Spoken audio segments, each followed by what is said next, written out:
Where did the year go? If you're anything like me, you've just looked at the calendar one morning and realized it's already December. It's like you blinked and the next thing you knew, 2025 was over. So let's reflect on my year and see just why 2025 was different from all the others. Why 2025 flew by like no other. And to do that, we start back in January.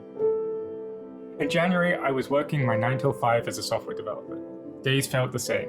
I'd wake up right at 8, hop online, do my shift, shut it down, then watch TV, go to bed, and repeat. Most days I wouldn't even change out my pajamas. Life was bland. I was craving for a change. So a buddy of mine suggested joining my local fire hall as a recruit, and that is what I did. Was this going to be the change I needed to make 2025 great? Well, we'll find out later in the year. But here comes February, my birth month. That's right, in February, my twin and I celebrated our 26th birthday. Once again though, we are now at the age where birthdays are just another day. The next milestone for us is the 10% discount you get as a senior when you hit 65. So turning 26 just felt like an ordinary day. Maybe March has something more exciting. And, well, no. March was just the usual grind. My fiancée, Grace, and I working, slowly putting money in the bank, inching our way to the end of the year. Let's just say the first quarter of 2025 was a bit of a nothing burger. So what about April? Well, April was stressful. Grace got laid off her job as a nurse since she was in a temporary line. She was almost forced to go back into her old job, which was a 2-hour drive away. But luckily she had found a new job that she has grown to love a lot.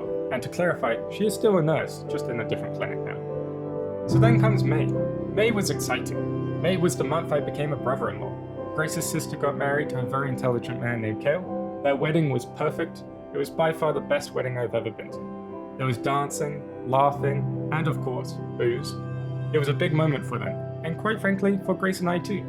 Sometimes seeing all your relatives and catching up with friends just gives you a new perspective on life. And what was that new perspective? Well, you have to wait till later in the year to find out. June was a month where I achieved something I never thought I'd do.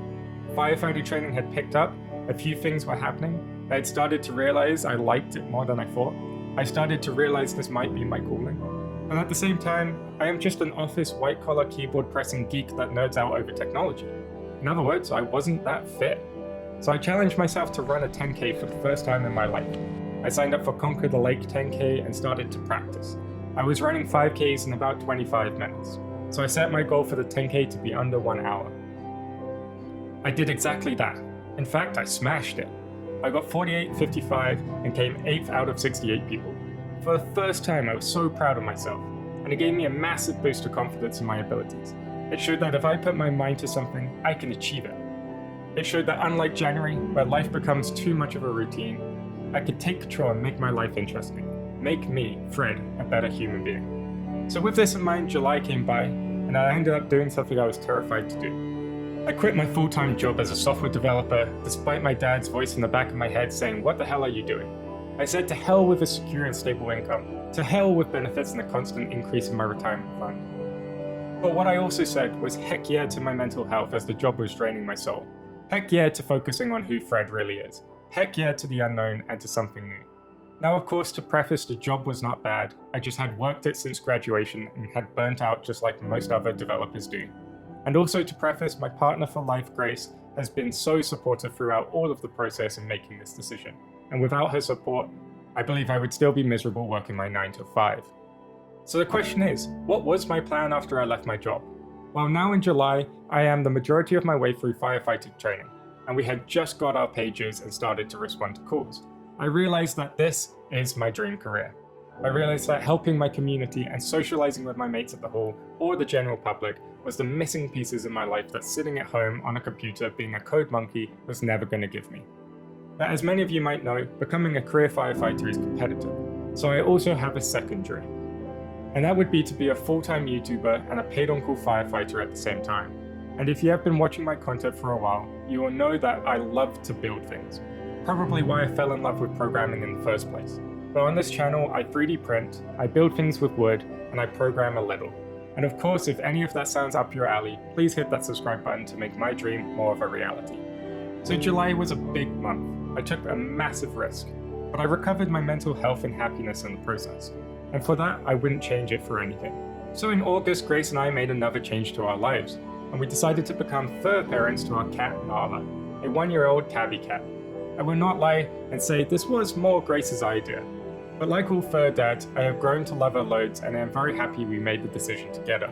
She has a wonderful, playful personality and loves to cuddle whenever the chance arrives. She is a perfect addition to our little family. Despite August being more of a chill month as we enjoyed our new addition to the family, September was full speed ahead. 2 big things happened in our lives. I graduated from the Fire Academy as a probation firefighter for my local fire hall. This has been a huge achievement for me, especially because on January 1st, 2025, I did not even think I would be a firefighter. I just want to give a shout out to all my mates in the recruit class 14 who achieved this amazing feat together throughout the year.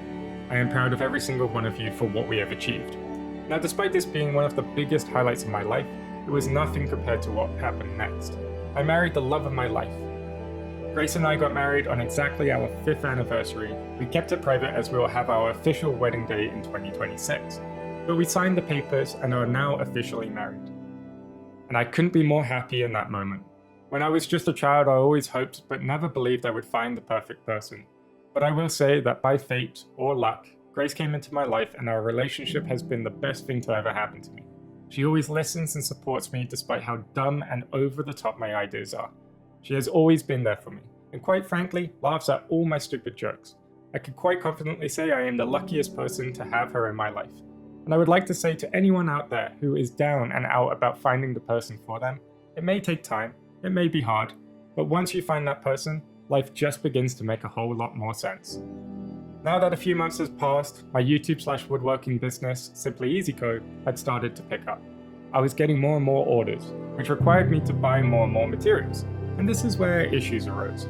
Too many times I'd get stuck outside Home Depot because my lumber would not fit in my car. Now I have had my Ford since I was 16. It was my first car and has been with me all over the place. I love that car and took great care of it. For the business, I even took the front seat out so I could put lumber down the side. But reality kicked in and the realization of me needing a truck became apparent. So with the wife's approval, I found a 2015 Nissan Titan that was affordable and in great condition. And I don't usually do this, but huge shout out to Elite Auto Center on Enterprise in Kelowna. They were amazing to deal with and treated me like a person and not like a customer. Even when the truck was off the lot and I found a couple minor issues, they were happy to instantly fix those things for me for free. They gave me a huge discount on the price and were happy to work with my budget. So if you want a vehicle and you're in the Okanagan, check them out. That's an unpaid sponsor. Now that I own my truck, I will say I love it more than my first car. It gives Grace and I options, whether it's camping, towing, or business related. We have options now and that is worth its weight in gold. November came and Simply Easy Co was busy, juggling many firefighting calls as well as getting my Class 3 driving license, and on top of that, there was many client orders. I was full. And now we are here in December, a time to reflect on the year we just had. Whether or not it went by as fast as a blink of an eye, it's a time to gather with your friends and family and enjoy what we have. It's a time to think about the future and what it may bring. For me, I see big things coming in 2026. I will have my wedding. I will play my first ever hockey game. I will hit 1,000 subscribers and become a YouTube partner. I will apply to local fire halls and work my way into a career position. I will build the reading corner I have promised my wife over and over and over again for the last few years. And hopefully at the end of it all, I will be on my way to becoming the thing I want most, which is a father. Now I am curious, as the year ends for you two, what are things that you enjoyed about 2025? What were things you achieved? And what are things you are excited for in 2026? I would like to know, so please leave me a comment down below. And of course, if you enjoyed this video and want to continue with my journey, hit that subscribe button as 2026 will be another crazy year.